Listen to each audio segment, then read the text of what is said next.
Good morning, students. Today we will start our science as syllabus. That first chapter that belong to chemistry, that is chemical reactions and equations. Chapter start करने से पहले मैं आपको notes भी लिखवाऊंगी. Notes की मैं print दूंगी आपको अपनी कॉपी में उतारना है. और मैं आपको पीडीएफ जो चैप्टर का क्योंकि आपके पास बुक्स नहीं है अभी, तो बुक्स के लिए मैं आपको चैप्टर का जो पीडीएफ है बुक्स की वो सेंड कर दूंगी. तो आप उससे अपना लेसन भी रीड आउट कर सकते हैं. नोट्स जो मैं आपको प्रिंट भेजूंगी वो आपको फ़ोटो प्रिंट निकलवानी नहीं है, आपको आप पेन से अपनी कॉपी में लिखना है और साथ साथ डेली टू डेली उसको लर्न करते जाना है ताकि आप पे बर्डन ना हो. स्टूडेंट्स, डेली की कुछ ऐसी एक्टिविटीज़ हैं जिसमें आप लोग चेंजेस देखते हैं. जैसे दूध, अभी गर्मी का मौसम है, अगर आपने सुबह से दूध लिया है और उसको गर्म नहीं किया और उसको ऐसे ही पड़ा रहने दिया तो शाम तक आप देखोगे कि दूध में कुछ चेंज आ गया है. सुबह जो दूध लिक्विड था, शाम तक आप देखोगे वो सॉलिडिफाई हो चुका होगा, दैट इज़ फट गया होगा. तो ये क्या है? चेंज आ गया. दूध की जो प्रॉपर्टी है वो चेंज हो गई है. ऐसे ही जब किसी लोहे की वस्तु को या लोहे की किसी भी आर्टिकल को अगर अपन बारिश के मौसम में बाहर रख देते हैं या नमी वाले स्थान पर रख देंगे तो आप थोड़े समय बाद देखोगे कि उस पर ब्राउनिश कलर की जो जंग रस्ट लग जाती है. तो वो जो रस्ट है वो उससे क्या हुआ, जो अपना आयरन है उसकी प्रॉपर्टीज़ में चेंज आ गई, जो भी अपना आर्टिकल है उसमें चेंज आ गया. तो इस तरह के चेंजेस हम डेली टू डेली अपनी लाइफ में देखते हैं. और जो ये चेंजेस हैं वो 2 टाइप्स के होते हैं, that is physical change and chemical change, जिसके बारे में आप छोटी क्लासेस में पढ़ चुके हो. फिर भी लिटिल बिट इसके बारे में आपको बता देना सही समझती हूँ. That is chemical change. Chemical change, one or more new substance with physical and chemical properties. मतलब केमिकल चेंज में एक या दो नए सब्सटेंस बनते हैं जिनकी फिजिकल और केमिकल प्रॉपर्टीज़ पहले जो सब्सटेंस है उनसे थोड़ी डिफरेंट होती है. जैसे एक एग्जांपल ले सकते हैं, फेरस, Fe मतलब ferrous, that is iron. Iron को जब हम कॉपर सल्फेट के सॉल्यूशन से रिएक्ट करते हैं, copper sulphate solution blue colour का होता है. जब वो उसमें आयरन नेल अगर डिप करेंगे, आयरन की चंक्स उसमें डिप करेंगे तो वो चेंज हो जाएगा FeSO4, that is ferrous sulphate, और उसका जो सॉल्यूशन का जो कलर होगा वो ब्लू से ग्रीन हो जाएगा. तो आप इसमें देख रहे हैं, साथ ही हमें कॉपर मिलेगा. तो आप देख रहे हैं इसमें दो नए सब्सटेंस बन गए, that is ferrous sulphate and copper. When copper sulphate react with iron, जब कॉपर सल्फेट आयरन से रिएक्ट करता है, 2 और मोर न्यू सब्सटेंस फॉर्म, 2 या 2 से अधिक सब्सटेंस बनते हैं. जैसे 2 ही बन रहे हैं यहाँ पे, that is ferrous sulphate and copper. Chemical change is also known as chemical reaction, और इन केमिकल चेंजेस को ही हम केमिकल रिएक्शन भी बोल सकते हैं या बोलते हैं. फिजिकल चेंज, फिजिकल चेंज जो है उसमें केमिकल प्रॉपर्टीज़ में कोई चेंज नहीं आता. चेंज इन कलर, या तो सब्सटेंस का कलर चेंज हो जाता है या स्टेट चेंज हो जाती है. जैसे स्टेट मतलब solid to liquid, liquid to gas, इस तरह से स्टेट चेंज हो जाती है. एग्जाम्पल ले सकते हैं फिजिकल चेंज का, water changes into steam at the time of boiling. जब हम वाटर को बॉईल करते हैं तो वो स्टीम में चेंज हो जाती है. But on new substance are not form, पर कोई नया सब्सटेंस नहीं बनता. अब आप बोलोगे कि मैम वो तो वाटर तो अलग दिखता है और स्टीम तो अलग दिखती है, दिखने में अलग है, लेकिन अगर वाटर की भी रिएक्शन सोडियम से कराएं या स्टीम की भी रिएक्शन सोडियम से कराएं, हमें सेम ही प्रोडक्ट मिलता है. तो बस यहाँ पर स्टेट चेंज होती है और कोई चेंज नहीं आता. तो इस तरह से 2 तरह के चेंजेस होते हैं, chemical change and physical change.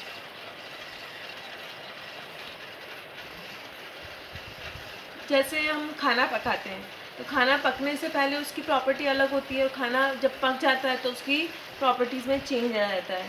तो ये भी एक तरह का क्या चेंज है, एक केमिकल चेंज है.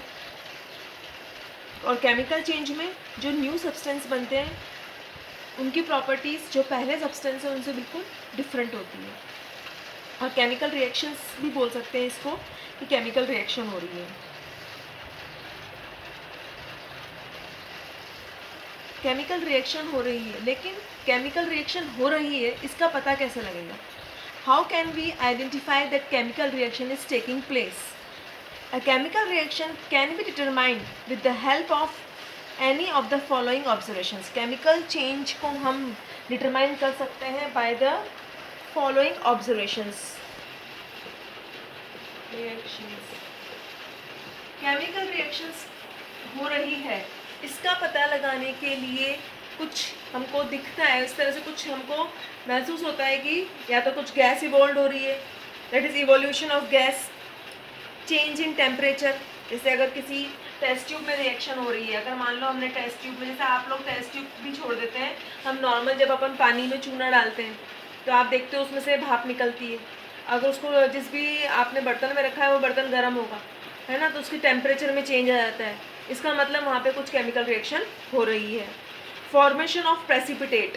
प्रेसिपिटेट जैसे हम जब नहाते हैं तो साबुन का जो स्कम इकट्ठा हो जाता है बाथरूम में, that is type of A precipitate, है ना, तो इस तरह से प्रेसिपिटेट बन जाता है, तो इसका मतलब भी कोई रिएक्शन हो रही है। चेंज इन कलर, बहुत बार कलर चेंज हो जाता है, जैसे अभी अपन ने देखा था कि जब अपन आयरन की रिएक्शन कॉपर सल्फेट सॉल्यूशन से कराते हैं तो हमको कॉपर सल्फेट सॉल्यूशन क्या है, ब्लू कलर का है, लेकिन जब रिएक्शन होगी तो हमें जो फेरस सल्फेट मिलेगा that is of green colour solution मिल जाएगा। तो कलर चेंज भी हमें हेल्प करता है डिटरमाइन करने के लिए कि रिएक्शन इज टेकिंग प्लेस। एक और ऐसी ऑब्जर्वेशन है that is change in state. Reaction के दौरान बहुत बार क्या होता है कि जो भी रिएक्शन हुई है उसमें रिएक्टेंट्स और प्रोडक्ट की दोनों की स्टेट चेंज हो सकती है। जैसे रिएक्टेंट मान लो सॉलिड फॉर्म में हो तो प्रोडक्ट क्या हो जाएंगे, तो हो सकता है गैसेस फॉर्म में भी हो सकते हैं। तो ये कुछ ऑब्जर्वेशंस हैं जिनसे हम पता लगा सकते हैं कि केमिकल रिएक्शन हो रही है, that is evolution of gas, change in temperature, formation of precipitate, change in colour, change of state. तो इससे क्वेश्चन बन सकता है कि write down the observations by which we determine the chemical reactions. Now, what is chemical reaction? Because our chapter is chemical reactions and equations, तो हमको ये start करना पड़ेगा कि chemical reactions होती क्या हैं। Chemical reactions are chemical change in which reactant transform into product by making or breaking of bond between different atoms. Chemical reaction एक तरह का chemical change है जिसमें reactant प्रोडक्ट में चेंज हो जाते हैं। रिएक्टेंट को प्रोडक्ट में चेंज होने के लिए या तो बॉन्ड बन सकते हैं या बॉन्ड टूटते भी हैं या दोनों ही काम हो सकता है, और नए बॉन्ड, नए एटम्स बन जाते हैं, नए मॉलिक्यूल्स बन जाते हैं, नए कंपाउंड्स बन जाते हैं। जैसे सिंपल एग्जांपल ले सकते हैं हम, जैसे Na आपको मालूम है क्या होता है, सोडियम। अगर भूल गए हैं तो जो क्लास 9 का चैप्टर फर्स्ट और सेकंड है उनसे सिंबल्स याद कर लेना, क्योंकि इस चैप्टर में ये बहुत काम आएंगे। Sodium plus chlorine forms NaCl। तो आप यहाँ देख रहे हो कि सोडियम क्लोरीन की संख्या कर रहा है, यहाँ पे बॉन्ड बना रहा है, दैट इज आयनिक बॉन्ड। इसके बारे में बाद में पढ़ेंगे।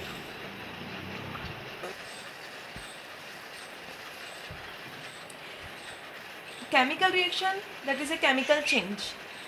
केमिकल रिएक्शंस भी कई तरह की हो सकती हैं। केमिकल रिएक्शंस भी कई तरह की होती हैं, डिपेंड करता है कि रिएक्शंस किस तरह से हो रही है। अलग अलग फैक्टर्स होते हैं जो डिटरमाइन करते हैं कि रिएक्शन कौन सी है।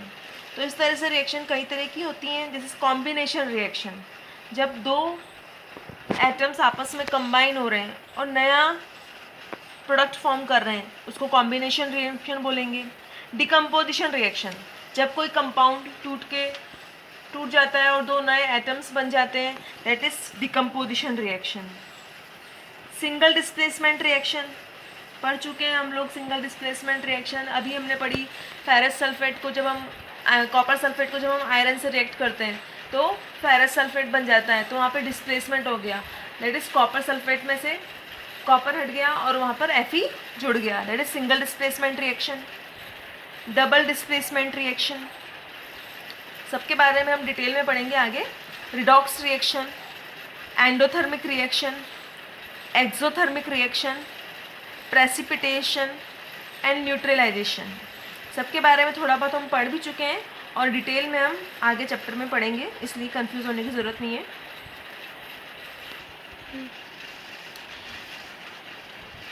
केमिकल रिएक्शंस एंड इक्वेशंस, पहले से रिएक्शंस पढ़ने से पहले हम कुछ जो बेसिक हैं, जो हमने क्लास 9th में भी पढ़े हैं, लेकिन भूलने की आदत है आप लोगों को, भूल चुके होंगे, इसलिए थोड़ा सा उनके बारे में नॉलेज ले लेना ज़रूरी है। केमिकल रिएक्शंस को रिप्रेजेंट कई तरीके से किया जा सकता है। वर्ड इक्वेशन के फॉर्म में भी अपन केमिकल रिएक्शंस को रिप्रेजेंट कर सकते हैं, लेकिन साइंस में उसको इतनी वैल्यू नहीं है, लेकिन उसको समझना इजी होता है। इजीली अपन समझ जाते हैं कि कौन सा एलिमेंट रिएक्ट कर रहा है, कौन सा एटम रिएक्ट कर रहा है। जैसे एग्जांपल वर्ड इक्वेशन के लिए सोडियम, सिंबल ना लिख के हम वर्ड में लिखेंगे सोडियम रिएक्ट्स विथ, जब रिएक्शन होती है दो रिएक्टेंट्स आपस में रिएक्ट करते हैं तो हम यहाँ पे एडिशन का साइन लगाते हैं, सोडियम प्लस क्लोरीन, तो ये वर्ड में लिखा है, बनेगा यहाँ पर सोडियम क्लोराइड। तो ये है word equation. A word equation is a chemical reaction expressed in word rather than a chemical formulas। तो मतलब यहाँ पे वर्ड से रिप्रेजेंट करी है हमने, यहाँ पे फॉर्मूलाज नहीं लिखे, मतलब सोडियम का फॉर्मूला नहीं लिखा हमने या क्लोरीन का फॉर्मूला नहीं लिखा, इसको हमने वर्ड में रिप्रेजेंट करा है। इससे हम इजीली आइडेंटिफाई कर देते हैं कि रिएक्टेंट है यहाँ पे सोडियम और क्लोरीन, और प्रोडक्ट यहाँ पे क्या बन रहा है, सोडियम क्लोराइड। इनको बोलते हैं रिएक्टेंट्स, जो रिएक्ट कर रहे हैं उनको बोलते हैं रिएक्टेंट्स, और जो बन रहा है वो कहलाता है हमारा प्रोडक्ट।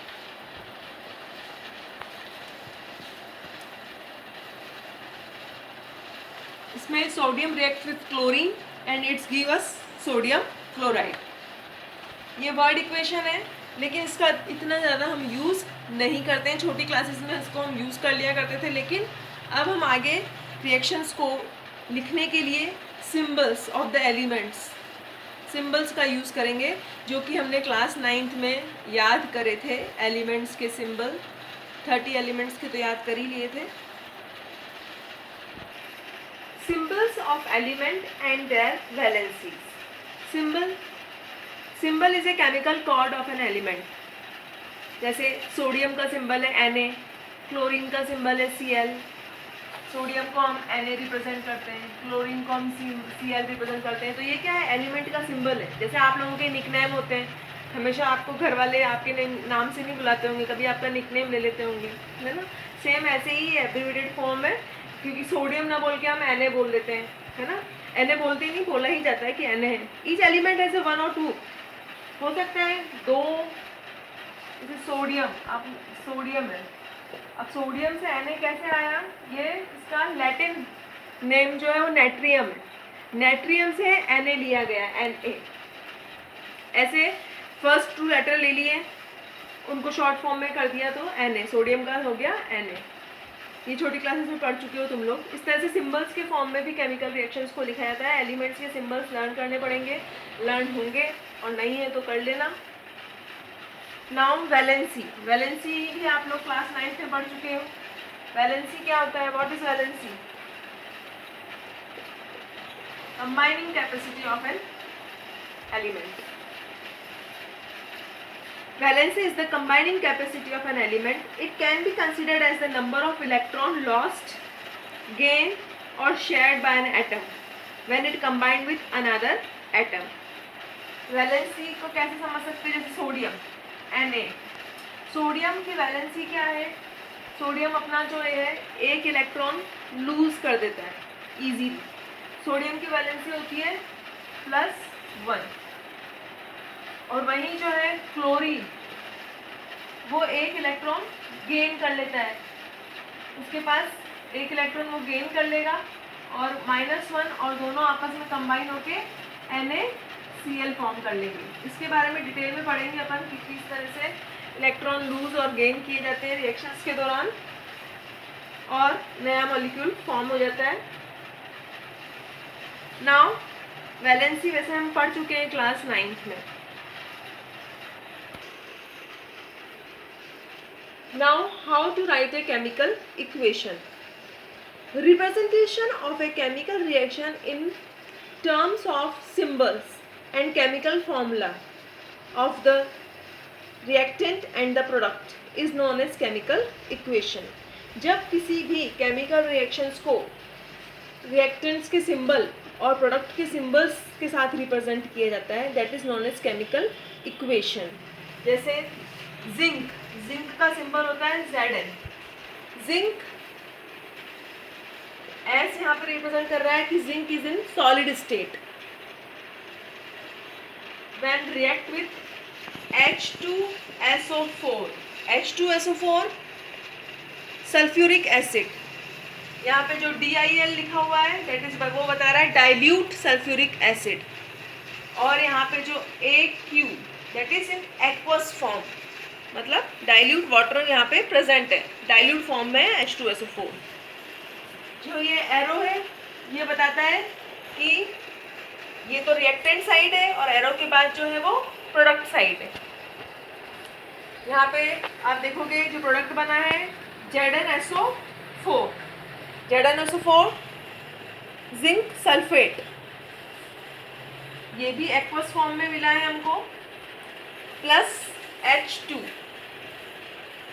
और यहाँ पे इस तरह से एरो ये रिप्रेजेंट कर रहा है कि H2 जो है वो गैस इवॉल्व हुई रिएक्शन, जब रिएक्शन होगी तो उससे गैस इवॉल्व होगी.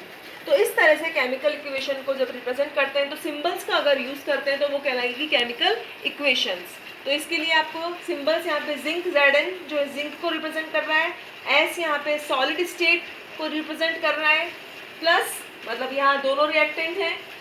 एड रिएक्टेंट किससे हो रहा है सल्फ्यूरिक एसिड से, H2SO4.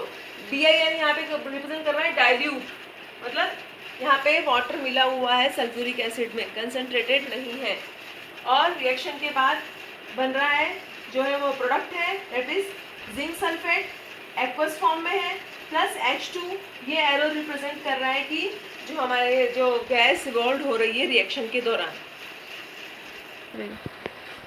जब सॉलिड स्टेट में होते हैं तो S से रिप्रेजेंट करते हैं, जब लिक्विड स्टेट में होंगे तो L से रिप्रेजेंट करेंगे, जब गैसेस स्टेट में होगा तो G से रिप्रेजेंट करेंगे, और जब एक्वस सॉल्यूशन होगा मतलब वाटर सॉल्यूशन होगा तो AQ से रिप्रेजेंट करेंगे, तो पानी में घुला हुआ होगा मतलब हमारा जो भी एलिमेंट है. अब जब गैस इवॉल्व होती है रिएक्शन को तो उसको अपर एरो से रिप्रेजेंट करते हैं, और जब रिएक्शन के दौरान प्रेसिपिटेट बनता है तो उसको इस तरह से लोअर एरो से रिप्रेजेंट करते हैं. तो इस तरह के सिंबल्स हैं जो कि हम रिएक्शन जब इक्वेशन लिखते हैं केमिकल इक्वेशन तो यूज़ करते हैं. आज के लिए इतना ही बहुत है, ये इंट्रोडक्शन है इस चैप्टर का. कल से हम टाइप्स ऑफ रिएक्शन स्टार्ट करेंगे, लेकिन इसके नोट्स की मैं आपको फ़ोटो जो है वो भेज दूँगी, वो आप लिख लेना, अच्छी तरह पढ़ लेना. चैप्टर जो है चैप्टर का भी मैं PDF भेज दूँगी क्योंकि बुक्स नहीं है आपके पास, तो उसको भी एक बार रीड आउट कर लेना. कुछ प्रॉब्लम हो तो मेरे पर्सनल व्हाट्सएप नंबर पे पूछ सकते हो, ठीक है. और कल से हम वापस स्टार्ट करेंगे. Thank you.